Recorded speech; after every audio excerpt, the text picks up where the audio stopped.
Dola, rasakan Sinteyong sedang bangun kekuatan bek Thailand, jagokan timnas Indonesia, juara Piala AFF 2024.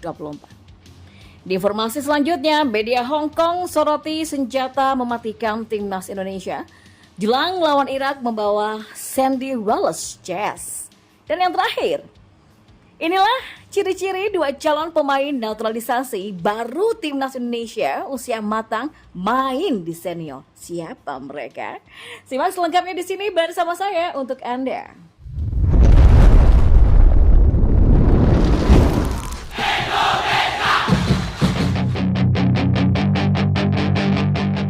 Di informasi yang pertama, bek tengah Thailand yang saat ini membela Bali United, Elias Dola, buka suara terkait kekuatan timnas Indonesia di bawah asuhan Sinteyong. Elias Dola menjelma menjadi salah satu andalan lini belakang Bali United. Ia telah mencatatkan 822 menit berlaga untuk Serdadu Tridatu pada musim ini. Berkiprah di Indonesia membuat Elias Dola juga turut mengetahui perkembangan timnas Indonesia di bawah asuhan Sinteyong. Menurut pemain berdarah Swedia, Malaysia, Thailand itu, Sinteyong sedang membangun timnas Indonesia yang kuat di masa mendatang. Hal ini dibuktikan dengan pemanggilan para pemain muda yang kini menghiasi skuad timnas Indonesia.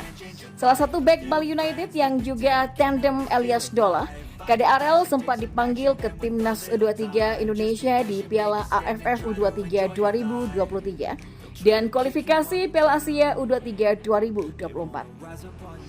Saya yakin timnas Indonesia itu punya masa depan yang bagus, kata Elias Dola dilansir dari bolasport.com dari YouTube Makan Bola. Pelatihnya memilih begitu banyak pemain muda untuk membangun timnya dari bawah. Saya merasa Indonesia sedang bangkit sepak bolanya, ujarnya. Saat ditanya mengenai kans menjuarai Piala AFF 2024, pemain 30 tahun tanpa ragu itu menjagokan timnas Indonesia. Saya pikir timnas Indonesia punya kans bagus ya untuk menjadi juara Piala AFF 2024, kata Elias Dola. Mereka mulai bermain sepak bola lebih baik. Anda bisa lihat saat mereka melawan beberapa negara belakangan ini. Selalu jadi kompetisi yang bagus di AFF di antara negara-negara ASEAN, jadi itu adalah hal yang bagus, ujarnya. Timnas Indonesia memang menjadi semakin kuat seiring bergabungnya beberapa pemain keturunan. Pelatih timnas Indonesia, Sinteyong, menyatakan kepercayaan dirinya menatap beberapa turnamen ke depan, yakni kualifikasi Piala Dunia 2026 dan Piala Asia 2023. Mungkin Indonesia bisa muncul sebagai kuda hitam di Piala Asia kali ini. Kelemahan dari pemain Indonesia yang ada saat ini adalah mereka agak tenggelam dalam rasa kekalahan daripada masalah skill, kata Sinteyong. Banyak pemain naturalisasi yang menghapus kekurangan tersebut dan jadinya bisa dibilang Indonesia sudah menjadi tim yang jauh lebih baik, tim yang lebih bagus dan lebih menakutkan daripada sebelumnya, pungkas Sinteyong. Dan kita beralih ke informasi bola selanjutnya. Timnas Indonesia akan menghadapi Irak di putaran kedua kualifikasi Piala Dunia 2026.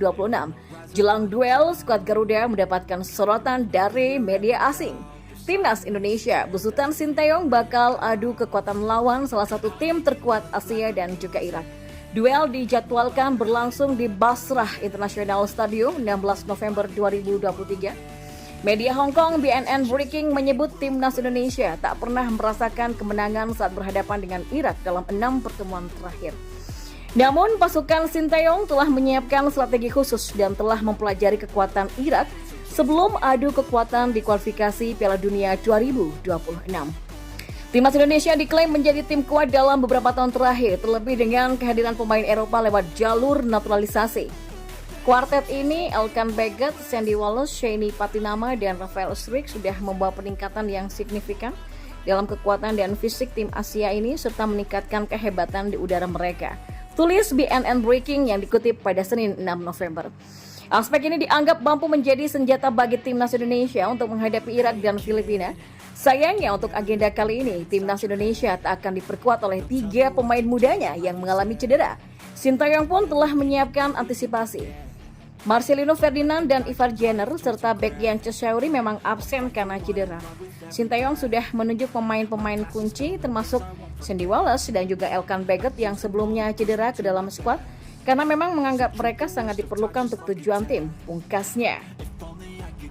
Dan di informasi yang terakhir, anggota Exco PSSI Arya Sinulinga membocorkan ciri-ciri dua calon pemain naturalisasi timnas Indonesia.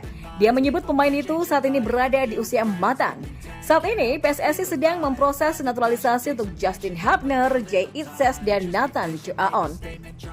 Namun, Ketua Umum PSSI Erick Thohir menyatakan ada tambahan dua pemain lagi ke depannya. Arya mengatakan tambahan dua pemain itu memang benar adanya, seperti yang dikabarkan Erick Thohir. Namun, dia tak bisa bicara detail terkait identitas pemain itu saat ini karena masih proses awal administrasi. Pasti ada yang diurus lah, lagi diurus. Omongan Ketua Umum pasti benar, kata Arya. Dia menyebut proses naturalisasi memang membutuhkan waktu, namun PSSI berusaha agar proses itu cepat tuntas. Kalau soal kecepatan ini ada yang lain juga. Bukan cuma kami lah yang mengurus administrasi, ada beberapa lembaga juga, ujarnya. Arya Sinulinga mengatakan kedua pemain itu akan memberikan warna dalam timnas Indonesia. Kedua pemain tersebut sudah cukup matang dan menambah opsi pelatih timnas Indonesia Sinteyong dalam meracik strategi. Ya, dari Eropa lah. Mudanya bukan muda banget sih, tapi sudah matang ya, usia 23 sampai 27 tahun. Senior lah, tapi masih muda, ungkapnya. Jauhnya laga away yang dilakoni timnas Indonesia dalam dua pertandingan melawan Irak dan Filipina menjadi tantangan tersendiri.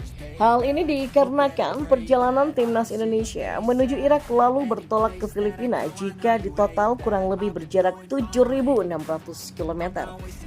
Kelelahan fisik dan mental jelas menjadi resiko yang bakal dirasakan para pemain timnas Indonesia dari dua lawatannya tersebut.